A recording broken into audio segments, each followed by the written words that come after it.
Saya posisi sekarang ada di penjara Kamboja. Hah? Di penjara Kamboja? Iya, Ngapain? saya kemarin saya ceritain dulu masalah saya ya, Mas ya. Oke, siap.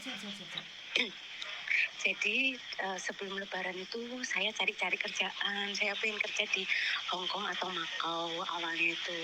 Nah, lewat Facebook saya cari. Terus ada orang nawarin saya kerja di Makau awalnya. Saya mau. Terus habis itu kita cecetan, kita telepon-teleponan. Udah kayak anggap seperti teman karena kita sama-sama orang Jawa dan dia juga orang tua. Setelah itu mau nangis saya. Setelah itu saya ditawari, ayo kerja di tempatku aja. Ini saya ada di Thailand. Saya punya restoran di sini. Kamu jadi staf saya. Saya di sini sendiri. Anak saya nggak mau ikut saya.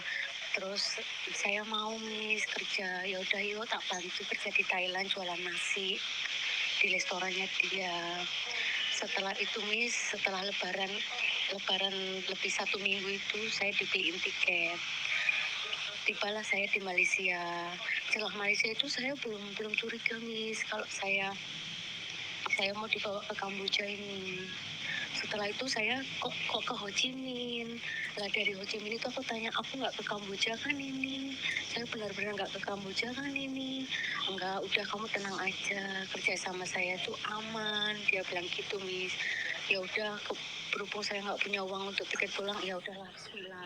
Saya udah masih meyakinkan diriku untuk percaya sama dia, Setelah itu saya masuk Kamboja. Di situ saya lemes, Oke, terus? Terus saya habis dari Kamboja itu saya kerja scam online. Terus? Setelah itu 2 minggu saya kayak nggak yakin, saya nggak mampu untuk bohongin orang, saya minta pulang. Terus dia bilang, kalau kamu pulang kamu harus bayar 20 juta ke saya.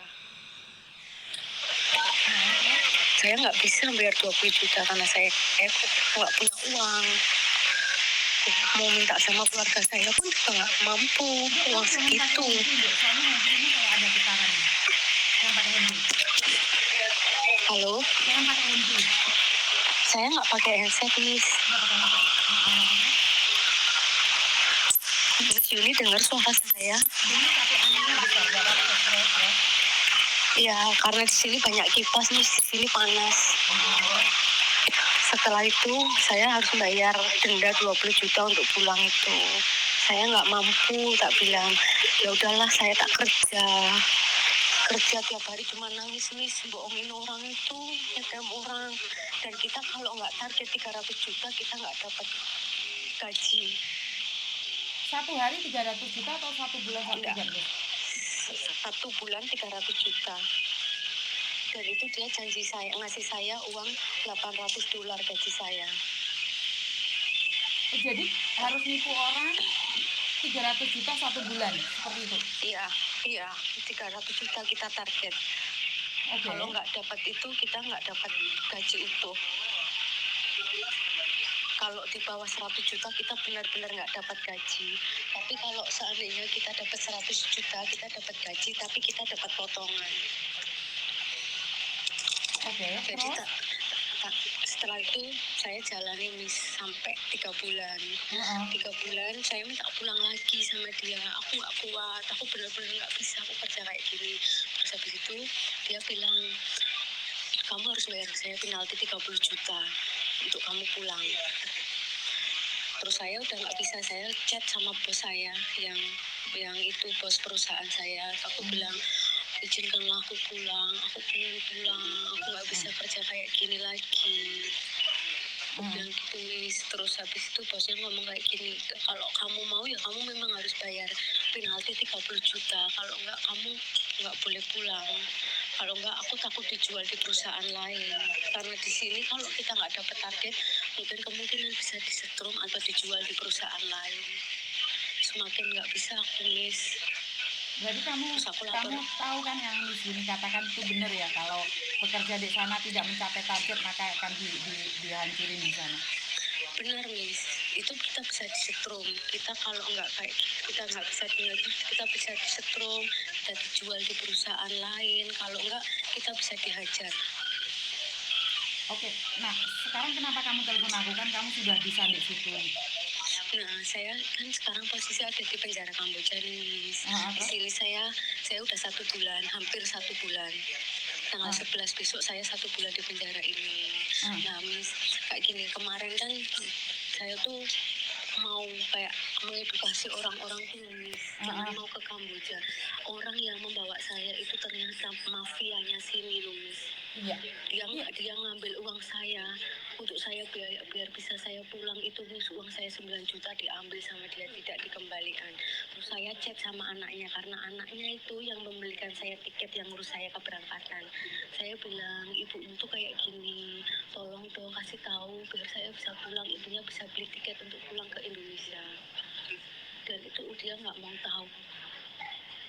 Ya karena orang tidak akan peduli saat berbicara dengan uang loh. Kenapa Ya, sih? saya tahu. Kan di sini bilang nih nggak ada pekerjaan enak tanpa proses yang tepat. Bener nggak sih? Terus kapan Benar. rencananya kamu pulang, Dok? Saya belum tahu, Miss. Ini kemarin udah datang orang 6 dari yang lapor KBRI juga. Oke, siap. Insya Allah mungkin hari Senin saya dapat kabar baik. Tapi saya udah cek KBRI belum tahu kapan saya akan dipindah ke imigrasi. Jadi prosesnya itu memang 1 bulan sampai 2 minggu sampai 2 bulan kita di kantor polisi. Setelah itu kita akan pindah di imigrasi. Untuk di imigrasi itu prosesnya kurang lebih 1 bulan, lalu kita diminta untuk beli tiket sendiri untuk pulang ke Indonesia. Oke, kamu orang mana sih? Orang Jogja kamu? Iya benar, saya orang Jogja. Umur berapa sih kamu? Saya umur 32. Sebenarnya saya pengen kerja di Makau waktu itu, Miss. Tapi karena kamu itu gini loh, Dok. Kalian tuh maunya kerja enak tanpa proses. Yang sudah resmi, Makau itu bisa dibilang resmi atau tidak resmi? Tidak resmi, karena tidak ada izin dari pemerintah Indonesia. Iya. Yang pasti itu Taiwan sama Hong Kong. Ya udah cari yang pasti-pasti saja, sayang. Nah, gini, kok kamu di penjara bisa teleponan, Dok? Di sini bebas, Miss. Kita bisa pakai HP, tapi kita nggak boleh keluar. Oh, di penjara bebas? Iya, tapi kita nggak boleh itu, Miss. Nggak boleh keluar dari ruangan ini. Kita pun makan, kita titip polisi. Kita makan hidup sendiri di sini. Oke. Nah, kepastian pulangnya belumnya itu belum tahu. Iya, aku belum tahu, Miss. Aku cuma minta kayak gini sama KBRI. Kalau seandainya saya pulang, dikasih pulangkan. Terus kalau saya nggak punya uang, kayak mana? Apa saya bisa kerja di KBRI dulu? Karena kalau untuk minta keluarga saya tidak ada. Kayak gitu, aku minta bantuan di sini sebenarnya. Sebentar, Dok. Kamu yakin di penjara boleh nggak saya video call sama kamu? Apa, Miss? Video call boleh nggak? Boleh. Boleh video call.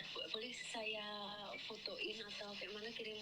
Ini sekarang video call boleh nggak? Lihat aja. Penjaranya kayak apa?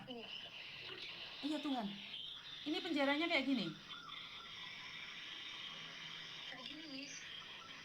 Ini semua orang di situ. Ya, Miss. Semua orang kayak gitu. Iya. Aduh. Ini semua orang yang pernah disetrum di apa gitu? Enggak, itu tergantung mereka lapor apa enggaknya ya, Miss ya. Oke. Tapi ada yang dipukul kemarin. Kalau di sini belum ada yang kena setrum sih, Miss, cuma dipukul aja. Oke, terus makan kalian gimana? Kita beli, Miss. Ya Tuhan, kayak gini nih, Dok, keadaanmu, Dok. Ini di penjara. Iya. Di penjara ini, Miss. Ini penjara Kamboja. Iya, ini otoritas penjara Kamboja. Terus untuk biaya pulangnya itu berapa juta? Kamu butuh berapa juta? Saya belum tahu, Miss. Soalnya kita belum bisa beli tiket. Kalau ke imigrasi belum kasih kita tahu kapan kita boleh pulang.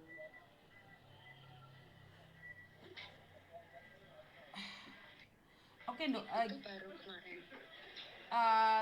Saya nggak janji nih karena saya tidak ingin memberikan harapan pada kamu nih.